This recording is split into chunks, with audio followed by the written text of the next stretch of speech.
আমরা যদি ঘোষণা দেই তাহলে ঢাকা শহরে জামাতের প্রার্থী রাস্তায় নামতে পারবে না। একদিন আগেই কোনো এক দলের একজন প্রার্থী বলেছেন যে ঢাকার শহরের কোনো সিট কাউকে দিব না, এমন একটি ভিডিও ভাইরাল হয়েছে। আসলে এর প্রতিক্রিয়া কি দিবেন? আসলে এর প্রতিক্রিয়া বলবো, এটা অত্যন্ত দুঃখজনক যে এই ধরনের একটা মন্তব্য একটা গুরুত্বপূর্ণ ঢাকার একটা গুরুত্বপূর্ণ আসনের একজন প্রার্থী করেছে।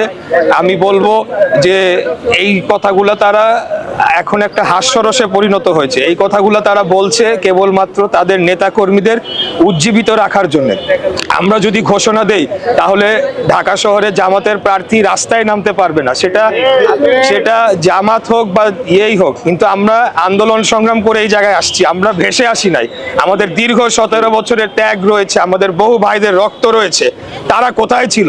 তারা তো হঠাৎ করে বের হয়েছে 5 তারিখের পরে, অগাস্টের 24-এর পরে এই গুপ্ত বাহিনী তারা হঠাৎ করে উদয় হয়েছে বেশিরভাগই। এর আগে আমরা দেখেছি তারা ভোরবেলা 6টার সময় যখন রাস্তাঘাটে জনগণ থাকতো না, তারা চুপ করে অন্ধকারে বের হইতো, মিছিল করে তারা চলে যেত। এই ছিল তাদের আন্দোলন সংগ্রাম। আমরা রাজপথে বুক ফুলিয়ে রক্ত দিয়েছি, আমরা গুলির মুখে দাঁড়িয়ে আমাদেরকে হত্যা করা হচ্ছে 17 বছর যাবৎ, গুম খুনের শিকার হয়েছি, আমরা কোনো সময় পিছু হটে যাই না।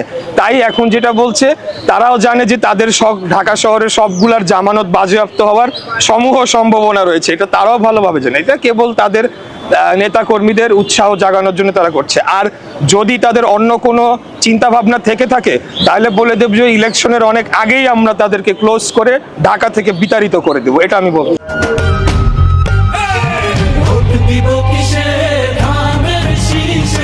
আপনার এই এলাকাটা তো অনেক গুরুত্বপূর্ণ এলাকা, আপনি যে আসনটিতে নির্বাচন করছেন, আসলে এখানে দুর্নীতি, চাঁদাবাজ এই বিষয় নিয়ে কি কাজ করবেন? আমরা আরেকটা প্রতিশ্রুতিও দিচ্ছি যে সকল এখানে ব্যক্তিবর্গ তারা অবৈধভাবে বিভিন্ন জায়গায় স্থাপনা নির্মাণ করছে, ফুটপাতে অবৈধভাবে স্থাপনা নির্মাণ করছে, রাস্তায় স্থাপনা নির্মাণ করছে এবং সেখান থেকে চাঁদা তুলছে, এদের ব্যাপারে আমরা জিরো টলারেন্স নীতি গ্রহণ করেছি।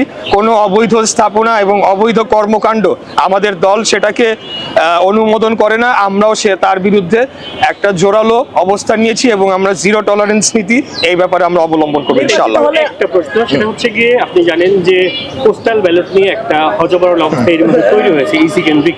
তো এই মুহূর্তে বিএনপির পক্ষ থেকে অভিযোগ করা হচ্ছে যে ইসি উদ্দেশ্যপ্রণোদিতভাবে বা ইচ্ছাকৃতভাবে এমন একটা ঘটনা ঘটাচ্ছে। মধ্যপ্রাচ্যের বিভিন্ন দেশে আমরা দেখেছি যে কি ধরনের ঘটনা ঘটেছে। তো এখন বিএনপির প্রার্থী হিসেবে আপনি এই ব্যাপারটা কিভাবে দেখেন? ইসির যে কার্যক্রম সেটা কিভাবে দেখেন এবং আপনি জয়ের ব্যাপারে কতটুকু আশা হচ্ছে? প্রথম বিষয় হচ্ছে যে আমি সরাসরি এখন এটা যেহেতু আমাদের দল থেকে যে